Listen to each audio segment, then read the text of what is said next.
Number 3 అంటేనే చాలా మంది తప్పుడు అర్థం చేసుకుంటూ ఉంటారు. మరి నిజంగా 3 అంటే దురదృష్టకరమా అని మనం ఆలోచిస్తే నెంబర్ 3లో ఎలాంటి చెడు లేదని మనం గుర్తించాలి. ఎందుకంటే సాయి ధర్మం, హిందూ ధర్మం అలాగే క్రైస్తవం, ఇస్లాం అన్నిట్లోనూ 3కి చాలా ప్రాముఖ్యత ఉందని మనం గుర్తించాలి. కొన్ని విషయాలు మనం తెలుసుకుంటే త్రివేణి సంగమం, మరి 3 నదుల సంగమం అని మనం చెప్తుంటాము. గీగా పిరమిడ్ కూడా 3 మూలాలతో ఉంటుంది.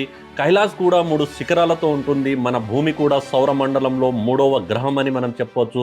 మనం తాగే ఫ్రెష్ వాటర్ కూడా భూమిపై కేవలం 3% మాత్రమే ఉంటుంది. మన బ్రెయిన్ ఏదైతే ఉందో 3 భాగాలుగా విభజించబడి ఉంటుంది. టైం కూడా చూసుకున్నట్లయితే గతం, వర్తమానం, భవిష్యత్ అని మనం చెప్పవచ్చు. మన జీవితంలో కూడా లైఫ్లో బాల్యం, యవ్వనం, వృద్ధాప్యం అనేది ఉంటుంది. మరి క్రికెట్లో కూడా టెస్ట్, వన్డే, 2020 ఉంటుంది. మరి మూడోసారి ప్రయత్నించమని చాలాసార్లు మనం చెప్తూ ఉంటాం. ట్రై టిల్ యూ సక్సీడ్ అని చెప్తుంటాం. మరి చివరికి మనం నిజంగా మన జీవితంలో బ్యాలెన్స్గా ఉండాలంటే ఈ 3 అనేది చాలా అవసరం. ఏంటంటే హెల్త్, వెల్త్ అండ్ రిలేషన్షిప్ అని మనం చెప్పొచ్చు. ఈ 3 విషయాల్లో మనం బ్యాలెన్స్ అనేది చాలా అవసరం.